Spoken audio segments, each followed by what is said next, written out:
wa nahnu ala dzalika minasyahidina wa syakirin walhamdulillahi rabbil alamin. Puji dan syukur senantiasa kita panjatkan kehadirat Allah Subhanahu wa taala. Allah yang memberikan kita hidup, Allah juga yang menghendaki kita berpulang ke rahmatullah. Maka segala puji ini hanya milik Allah Subhanahu wa taala. Yang mulia selain Allah hina. Maka yang terpuji adalah Allah Subhanahu wa taala.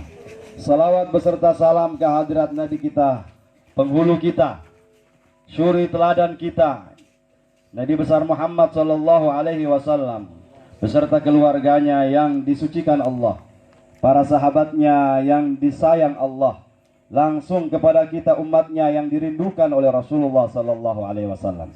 Insyaallah semoga syafaat Rasulullah sampai kepada kita nanti insya Allah, amin ya rabbal alamin. Yang saya hormati para ustadz, para ulama, para alim yang sempat hadir pada kesempatan takziah almarhum guru kita Kiai Haji Daud Tuandu, yang malam hari ini malam kedua kita ditinggalkan oleh ulama kita. Yang saya hormati bapak-bapak, ibu-ibu, seluruh santri Sabilul Khairat, kalau tidak salah ya, Sabilul Khairat, murid-murid daripada almarhum, yang malam hari ini semuanya termasuk kita semua menjadi saksi bahwa almarhum telah menghabiskan masa hidupnya untuk akhirat. Almarhum telah menghabiskan seluruh tenaganya untuk Islam. Maka kita datang merasakan kesedihan yang luar biasa. Saya sebagai anak almarhum Kiai Soleh Damar, ibu saya kemarin sempat telepon saya, ente harus pergi ke sana. Apapun kau punya kerja kau datang. Karena almarhum ini sahabat karib, bahkan kakak kelas dari abah saya. Dan beliau ini adalah orang yang sangat istiqamah dalam agama. Beliau senantiasa istiqamah dalam dakwah, tidak mengenal rasa capek, tidak mengenal rasa lelah. Di umur yang sudah tua, almarhum masih memberikan pengajaran kepada kita. Terakhir saya ketemu dengan almarhum ketika ceramah takziah di Tombi. Saya sempat kaget bapak-bapak, ibu-ibu. Karena almarhum waktu itu saya datang, saya lihat almarhum ada di dalam ruangan gelap. Ruangan gelap, saya lihat beliau pakai jubah, pakai gamis kayak gini, gamis hijau. Abah saya juga sering pakai baju begitu. Saya menangis saat itu, saya ingat abah saya.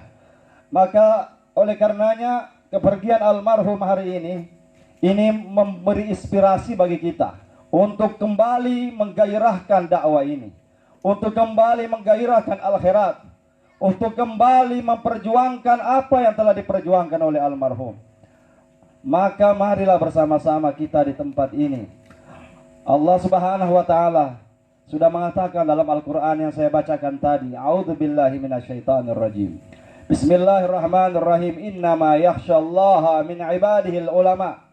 Sesungguhnya orang-orang yang paling hamba-hamba Allah yang paling takut dengan Allah adalah para ulama. Semakin tinggi ilmu seseorang, semakin dalam pengetahuan agama seseorang, maka semakin takut dia kepada Allah Subhanahu wa taala. Semakin dekat dia dengan Allah Subhanahu wa taala. Bukan menjadi ilmunya semakin tinggi dia makin takjub, dia makin merasa dirinya hebat. Tetapi sudah dicontohkan oleh ulama-ulama kita, mereka yang mempunyai ilmu yang begitu dalam menggunakan ilmu padi. Ilmu padi adalah semakin tinggi semakin menunduk, semakin berisi semakin merunduk. Maka inilah yang harus dipegang oleh kita generasi muda yang ada sekarang ini. Jangan tunjukkan bahwa kita orang yang luar biasa, tetapi bersama-sama dengan manusia. Wa khatibun nas, pergaulilah manusia dengan cara-cara yang baik. Bapak ibu kaum muslimin dan muslimat yang dirahmati Allah Subhanahu wa taala. Maka takziah almarhum, takziah ulama seperti ini, maka yang kita bahas adalah menceritakan tentang sirah beliau, tentang sejarah beliau. Karena kita tidak beradab apabila ada seorang ulama yang meninggal kita bilang semoga husnul khatimah. Betul, manusia punya kesalahan, tapi kita harus hakul yakin guru kita itu pasti husnul khatimah. Itu kurang adab itu Pak, kurang beradab sama ulama. Apabila ada ulama yang meninggal semoga dosanya diampuni oleh Allah Subhanahu wa taala. Yang memperkenalkan ilmu agama dia, yang memperkenalkan kita Allah dia, yang memperkenalkan kita tata cara beribadah ulama. Maka pantaskah kita mengatakan, oh semoga husnul khatimah, semoga diampuni dosanya? Maka marilah bapak-bapak, ibu-ibu, sebenarnya yang kita ceritakan adalah sirah, sejarah bagaimana perjuangan-perjuangan beliau. Bagaimana ulama-ulama kita ini sudah menancapkan ilmu kepada kita. Tinggal ilmu ini kita bawa. Sudah seberapa banyak ilmu yang kita pelajari bapak-bapak, ibu-ibu. Dari sekolah kita sudah diajarkan ilmu. Ilmu yang pertama di mana-mana dari murid-murid Al-Habib Idrus bin Salim Al-Jufri, pendiri Al-Khairat, pasti menanamkan kita tauhid. Tauhid, la ma'bud illallah. Tidak ada yang disembah, hanya Allah. La mawjud illallah. Tidak ada yang wujud kecuali Allah. Ini yang harus kita pegang. Karena di zaman yang sudah rusak ini banyak orang yang menggadaikan tauhidnya bapak-bapak, ibu-ibu. Banyak orang yang bertauhid tapi tauhidnya itu banyak dipengaruhi oleh virus-virus.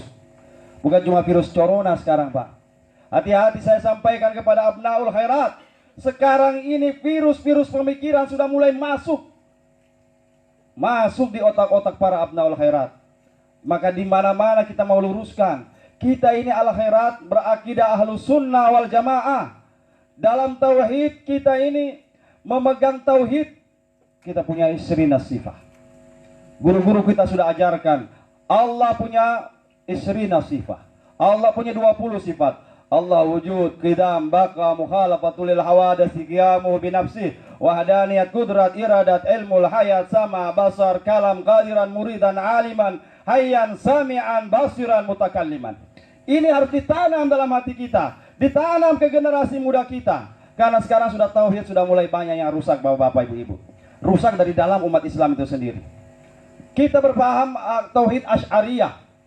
Sekarang contoh, saya mau kasih contoh. Sekarang ada paham Allah itu di atas, Allah itu di langit. Berdasarkan dalil Al-Quran, Ar-Rahman 'alal arsy istawa. Sesungguhnya Ar-Rahman, Allah, 'alal arsy, di atas ars, istawa, bertahta di situ. Jadi paham mengatakan Allah pasti di atas, Allah di langit, Allah di langit. Tetapi itu juga terbantahkan oleh paham syariah. Paham Asy'ariyah membantah ini dalil.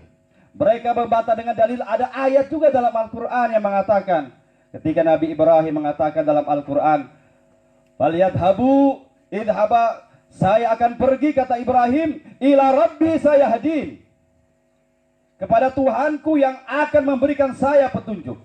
Dalam Al-Quran surah Al-Anfal kalau tidak salah, itu Nabi Ibrahim mengatakan, saya akan pergi kepada Tuhanku yang akan memberikan saya petunjuk. Maka Nabi Ibrahim itu pergi dari tempatnya menuju ke Palestina. Berarti ini terbantahkan bahwa Allah juga ada di Palestina. Allah ada di Ka'bah. Allah ada di mana-mana. Ini paham kita bapak-bapak, ibu-ibu. Allah dalam paham kita mengatakan Allah yukawinul makan. Allah membuat tempat. Walaisa li makan. Tidak ada tempat yang bisa menampung Allah Subhanahu wa taala. Maka bagaimana pendapat kita yang diajarkan oleh guru-guru kita? Oleh Habib Idrus mengatakan dalam Al-Quran surah Al-Baqarah, wa idza sa'alaka ibadi, kalau ada hambaku Muhammad yang bertanya kepadamu tentang aku, fa inni qarib, sesungguhnya aku dekat. Ujibu da'wata da'i idza da'ani, aku akan berikan permohonan mereka kalau mereka meminta kepada aku. Dan ditutup oleh Allah, wa nahnu aqrabu ilaihi min hablil warid, dan Allah, kami, kata Allah, lebih dekat daripada tulang, daripada ini urat nadimu. Maka kita harus meyakini bahwa Allah bersama kita. Allah ada di mana-mana. Kalau Allah di langit jauh sekali, Pak, betul? Jauh sekali, mungkin Allah tidak bisa lihat kita semua di sini. Tetapi kalau kita meyakini bahwa Allah melihat kita, Allahu nadiri, Allah melihat, Allahu syahidi, Allah menyaksikan semua perbuatan kita, Pak. Tidak ada satu perbuatan kita yang luput daripada pandangan Allah. Tidak ada kata yang terucap dari mulut kita kecuali sudah ditulis oleh Allah Subhanahu wa taala. Ma yalfidhu min qaulin illa ladaihi raqibun atid. Tidak tertulis, tidak terucap satu kata pun kecuali sudah ditulis oleh raqib dan atid. Kalau kita memakai tauhid seperti ini, insya Allah kita akan selalu merasa diawasi oleh Allah Subhanahu wa taala. dalam salat. Sahabat-sahabat Nabi yang mulia, sahabat-sahabat Nabi yang berjuang bersama Nabi, mencontohkan betapa mereka merasakan kedekatan dengan Allah Subhanahu wa taala. Sayyidina Abu Bakar As-Siddiq ketika takbiratul ihram Allahu Akbar, jamaah di belakang mencium ada bau terbakar, Pak. Bau terbakar. Ketika dia meninggal, dia sakit, maka tabib mengatakan, ini Sayyidina Abu Bakar As-Siddiq sudah dari 20 tahun yang lalu dia punya jantung terbakar, dia punya hati. Terbakar bukan karena penyakit jantung, terbakar bukan salah makan, tapi terbakar karena cinta kepada Allah. Karena takutnya ke sahabat Abu Bakar As-Siddiq kepada Allah, kalau dia sholat, Pak, terbakar jantungnya. Bagaimana dengan tata cara kita sholat manusia yang banyak dosa ini? Jauh sekali, Pak. Sahabat Umar bin Khattab yang bergerak asadullah wa asadu Rasulillah, singa Allah dan singanya Rasulullah, manusia paling berani. Kalau setan ketemu Sayyidina Umar bin Khattab dalam sejarah, setan lari. Hatta durat, sampai terkentut-kentut itu setan kalau melihat Sayyidina Umar bin Khattab. Bagaimana hebatnya Sayyidina Umar bin Khattab. Tapi ketika sholat, Allahu Akbar, jantungnya berdegup-duk-duk, didengar oleh sahabat-sahabat di belakang. Didengar bunyi jantungnya itu dengan sahabat-sahabat jadi makmum di belakang. Dan Sayyidina Umar mengatakan, ya Rabb, dalam doanya, kalau seandainya semua orang masuk surga, kata Sayyidina Umar, hanya ada satu orang yang masuk neraka, saya orangnya, ya Allah. Saya orangnya yang masuk neraka. Berarti Sayyidina Umar mengatakan bahwa dia banyak dosa. Lalu bagaimana dengan kita, ikhwani?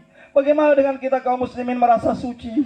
Baru sholat saja sedikit sudah merasa ahli surga. Baru puasa sedikit ahli surga. Sudah menyalahkan orang lain. Sudah membenci orang lain. Tidak pernah kita merasakan kita banyak salah. Kita punya dosa banyak, Pak. Kita punya dosa banyak. Wallah, kalau mau dihitung, dosa kita semua pasti lebih banyak dibanding dengan ibadah kita kepada Allah Subhanahu wa taala. Maka ketika masuk surga, seorang mengatakan masuk surga, dia bilang dia dengan amalnya.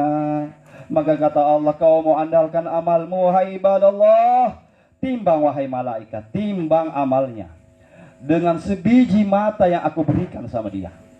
Ketika ditimbang bapak-bapak ibu-ibu, maka matanya itu, nikmat mata yang Allah berikan satu saja lebih berat dibandingkan amalnya seumur hidup. Maka kita boleh dekat dengan Allah, tapi merasa dekat dengan Allah jangan. Kita boleh merasa hebat, tetapi jangan merasa hebat dengan Allah Subhanahu wa taala. Allah Maha segala-galanya, Bapak-bapak, Ibu-ibu. Maka dari sini kita bisa belajar dari almarhum. Almarhum sudah ajarkan kepada kita bagaimana hidup yang tawadu, rendah hati, rendah diri. Saya pernah dengar cerita ini almarhum ketika masih kabupaten, masih hidup abah saya waktu itu. Dia ceramah, ada satu masjid di Parigi sini.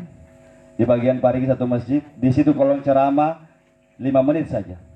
Kalau 5 menit berapa? 10 menit. Kalau lewat dari 10 menit, orang kasih turun itu. Sudah Ustaz, berhenti. Ada itu masjid itu. Ada.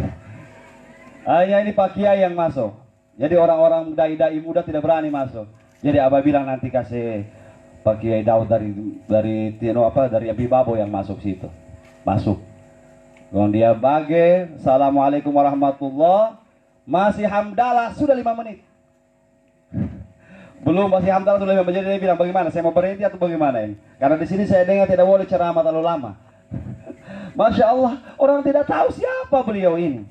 Tetapi beliau simpan saja. Tidak, oh saya ini muridnya guru tua. Ya, saya ini muridnya guru tua. Kalau seandainya orang lain mungkin begitu. Tapi beliau tidak. Beliau tetap menyatakan bahwa dia umat Islam. Bagaimana tawadu ini Allah Subhanahu wa taala? Betul-betul rendah hati, orang yang rendah hati, Pak. Kun, jadilah kamu kun kat turab, kata Imam Syafi'i. Jadilah kamu seperti tanah. Betul, Pak? Tanah, padahal itu, Pak, asal kejadian kita. Tanah memberikan manfaat kepada kita. Tetapi tanah tidak pernah protes. Kenapa kamu saya injak-injak, ya? Kenapa kamu injak-injak saya? Tidak pernah. Tetapi kata tanah tunggu. Nanti kalau kamu mati, kalau kamu masuk ke dalam punggungku, kata tanah, maka saat itu aku akan jepit kamu. Ya, kita sekarang ini Pak, waduh, sama tanah luar biasa. Kita merasa seolah-olah tanah ini tidak ada harganya. Padahal tanah itu sangat bermanfaat bagi kita. Ada satu dalam kisah hadis, dalam beberapa kitab dijelaskan, ada satu kisah menarik. Tidak panjang ceramah, ada 2 lagi. Ada satu kisah menarik tentang bagaimana tawadu ini, bagaimana rendah hati ini. Allah Subhanahu wa taala berfirman kepada para tumbuhan, wahai tumbuhan yang ada di dunia, hari ini aku akan menitipkan satu benda, yang benda itu sangat bermanfaat untuk manusia. Wa manafi'u linnas, bermanfaat buat manusia. Aku akan titipkan kepada salah satu kalian, wahai tumbuh-tumbuhan. Semua tumbuhan Pak, ketika dengar ini langsung berdiri semua. Saya ya Allah, saya yang paling hebat, saya yang paling kuat, kayuku kuat, saya hebat. Tapi ada satu tumbuhan yang diam saja. Dia tidak mau menganggukkan diri, dia tidak mau membanggakan diri. Maka kata Allah, karena engkau begitu tawadu, maka aku akan titipkan dia itu. Apa itu Pak yang dititipkan? Madu, al-asal. Al-asal itu dititipkan kepada bunga, karena bunga begitu tawadu di hadapan Allah Subhanahu wa taala. Subhanallah. Begitu juga ada lagi disambung lagi. Pada hari ini aku akan menitipkan hambaku, seorang hambaku yang paling aku cintai. Aku akan titipkan ke dalam perutmu, wahai ikan-ikan yang ada di laut, walau cuma 1 hari 1 malam. Aku akan titipkan hambaku itu. Maka semua ikan bersiap, saya. Tetapi ada seekor ikan yang biasa saja. Maka Allah tunjuk dia, ikan Nun. Ikan Nun inilah yang dititipkan oleh Allah untuk menampung Nabiullah Yunus alaihissalam di dalam perutnya. Satu kisah terakhir, ditanya oleh Allah Subhanahu wa taala, wahai Adam, man anta? Wahai Adam, siapa engkau? Maka Adam menjawab, ana awwalun nas, saya manusia pertama. Ana khalilullah, saya yang paling dicintai oleh Allah. Baik. Ditanya kepada Ibrahim, ya Ibrahim, man anta? Wahai Nabi Ibrahim, siapa engkau? Maka Nabi Ibrahim mengatakan, ana khalilullah, saya kekasih Allah.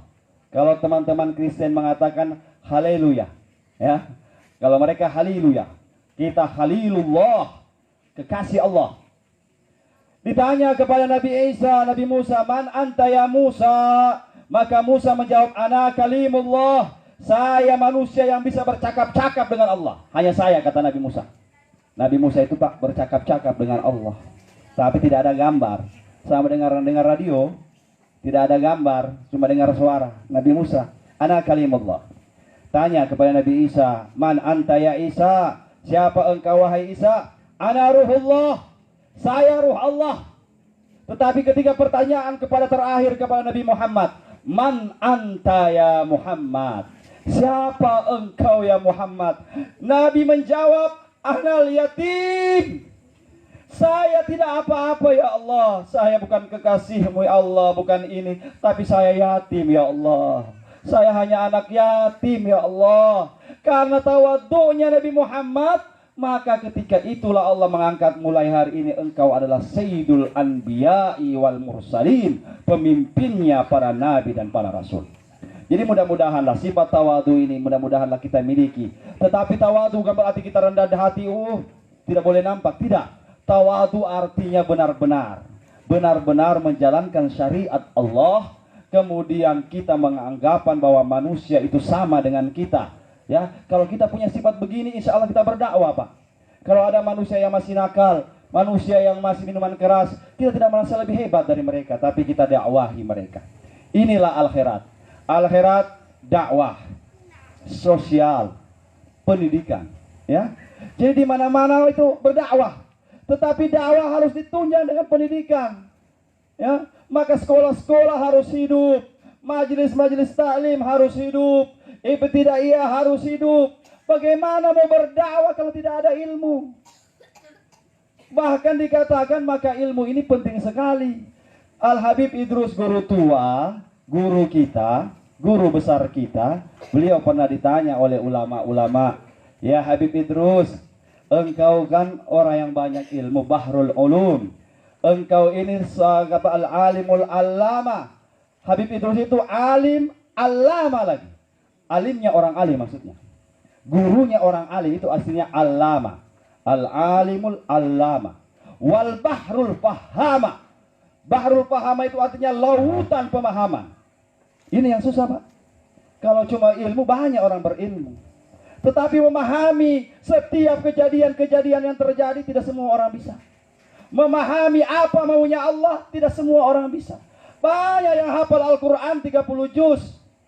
Tetapi coba dipahami itu Al-Quran 30 juz. Bukan cuma jadi hafalan. Berapa banyak yang Al-Quran hafal 30 juz luar kepala. Coba tanya apa maksud dari ayat itu. Banyak yang tidak paham. Ya. Jadi wal bahrul fahama itu artinya lautan pemahaman. Itu guru kita. Tetapi beliau tidak menulis kitab.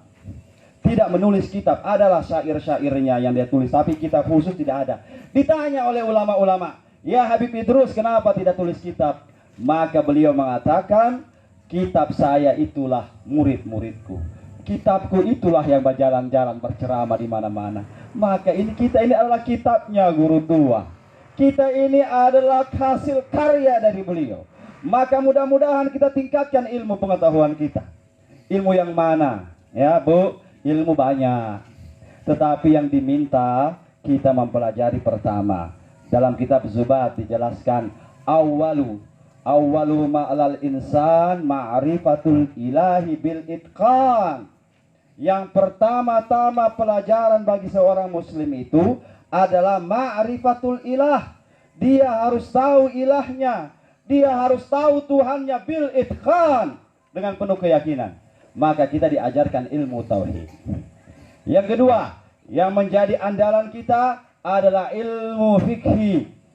Ditanya Imam Syafi'i, ya, idza ma'tazzazu ilmin bi'ilmin fal ilmul fikhi aula bi'tizazi.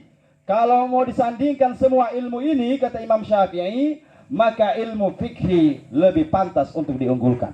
Kenapa ilmu fikih? Karena ilmu fikih mempelajari ilmu halal haram. Di fikih kita diajarkan bagaimana beribadah kepada Allah dengan benar. Karena ibadah bapak-bapak ibu-ibu dua. Ibadah salat, puasa, zakat, haji, dua saja. Pertama sah. Yang kedua kabul. Kalau sah kita usahakan harus. Bagaimana cara kita supaya sah kita punya ibadah. Tapi kabul ini urusan Allah. Kabul ini artinya diterima. Diterima oleh Allah. Jadi kita yang kita cari sah dulu. Kalau kita punya sholat sah, insya Allah kalau boleh dipersentase 90% Allah terima. Kalau kita punya sholat syarat dan rukunnya benar. Kita punya sholat, dia punya sunanis sholat benar. Kita punya istinja mulai dari wudhu, mulai daripada dan sebagainya sebenar-benar, maka insya Allah kita punya ibadah dinyatakan sah, walau cuma 90%, walau cuma 70%. Tapi kalau sah ibadah kita, insya Allah kabul, insya Allah Allah terima. Tapi kalau ibadah sudah tidak sah, jangan mimpi Allah terima. Sudah nyata-nyata sholatmu batal, bagaimana bilang, oh Allah terima saya punya sholat, ya Allah terima saya punya sholat, batal sholat. Maka kita belajar tentang itu. Maka kita diajarkan, Assalamualaikum warahmatullah, Assalamualaikum warahmatullah, Astaghfirullahaladzim, Astaghfirullahaladzim. Istighfar kita, ya Allah, mohon ampun saya Allah kalau punya sholat ini kasih yang banyak yang kurang. Ya Bu ya, habis sholat jangan langsung lari. Assalamualaikum warahmatullahi wabarakatuh. Assalamualaikum. Mau ke mana? Kau yakin kau punya sholat diterima Allah? Yakin? Yakin diterima Allah? Belum tentu. Makanya ketika sholat Assalamualaikum kita diajarkan Astaghfirullahaladzim, Astaghfirullahaladzim, alladzi la ilaha illallah. Ya Allah kasih yang tadi saya sembahyang, ya Allah, banyak yang saya pikir, ya Allah, banyak yang saya ingat, ya Allah. Sementara yang dinilai oleh Allah sebagai akhir ceramah ini, yang dinilai oleh Allah dalam salat bukan yang semua-semua itu, tetapi yang dinilai oleh Allah hudurul qalb.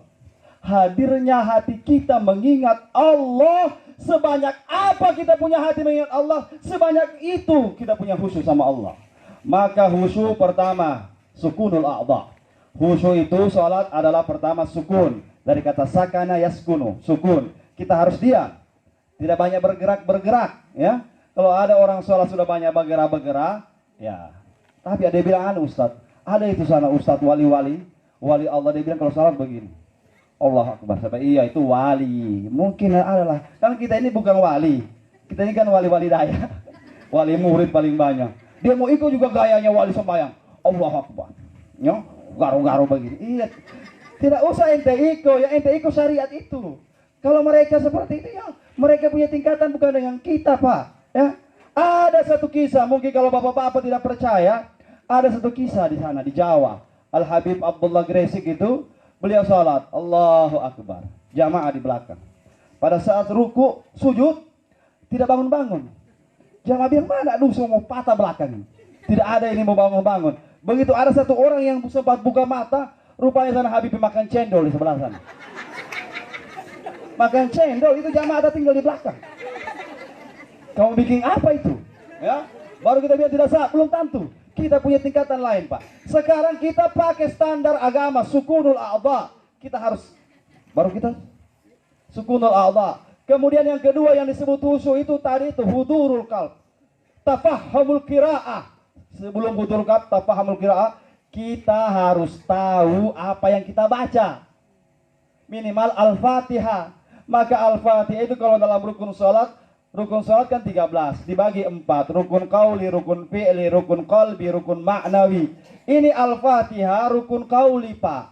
Rukun qauli itu artinya harus diucapkan, tidak boleh dalam hati dan bersuara, minimal didengar oleh telinga sendiri. Maka kalau bacaan Al-Fatihah salat, Allahu Akbar, salat sendiri nih, Pak. Bukan imam, Allahu Akbar. Karena ada orang komatkan misalnya. Apa dia bilang itu? Ustaz, saya membaca Al-Fatihah. Al-Fatihah rukun qauli, bersuara sedikit. Bismillah. Kenapa kita bersuara? Membantu konsentrasi. Bismillahirrahmanirrahim. Alhamdulillah. Ibu begitu. Itu rukun qauli. Rukun qauli dia dalam salat. Maka inilah sebutnya kita belajar fikih supaya kita paham. Jadi bapak-bapak, ibu-ibu kaum muslimin dan muslimat yang dirahmati Allah Subhanahu wa taala. Sebagai akhir dari ceramah ini, hudurul qalb tadi, hadirnya hati kita dalam salat. Insya Allah semua kita pulang dari tempat ini, mulailah mempraktekkan ini. Kita contohi ulama-ulama kita. Kita contohi ustadz kita. Dan mudah-mudahan ustadz kita, Pak Kiai Tuan akan gembira hatinya apabila kita murid-muridnya meneruskan perjuangan beliau. Kita tidak harus jadi ustadz semua, Pak. Ya, tidak harus bilang, oh saya harus seperti Kiai. Kalau jadi Kiai semua, so siapa yang mau jadi ini? Mau bangun sekolah? Ya, so siapa yang ikut pemerintah? Murid menjadi orang yang itu berarti berkontribusi dalam dakwah. Bukan harus jadi kiai, bukan harus penceramah semua. Dia jadi pejabat, tapi pejabat yang berdakwah. Ya, di sini alhamdulillah di Babo ini saya punya sahabat-sahabat, kita punya keluarga ada yang jadi pejabat, sama-sama naik haji dengan saya Pak Haji Arman. Ya, sama-sama dengan beliau. Subhanallah, kita doakan mudah-mudahan beliau menjadi orang yang amanah. Ya, membantu perjuangan dakwah insya Allah, amin ya rabbal alamin. Ada Ustaz Tajudin, kita punya orang tua lagi di sini. Ini saja barangkali dapat saya sampaikan pada ceramah takziah malam hari ini. Berharap semoga kita semua dalam naungan Nabi kita Muhammad SAW. Semoga semua murid-muridnya ini bersama beliau, bersama Habib Idrus, bersama Kiai Daud Tuanu, insya Allah dibangkitkan nanti di hari kiamat. Karena cinta kita kepada beliau. Almar'u ma'aman ahab. Orang itu akan dibangkitkan oleh Allah bersama orang-orang yang dia cintai. Kalau kita cinta sama Nabi Muhammad, berkumpul bersama Nabi Muhammad. Kita kumpul dengan kita cinta Habib Idrus, berkumpul bersama Habib Idrus. Kita cinta kepada guru kita almarhum Kiai Haji Daud Tuanu, berkumpul bersama beliau nanti insyaallah. Ala hadin wa ala kulli niyatin salihah. Al-Fatihah. A'udzubillahi minasyaitonir rajim.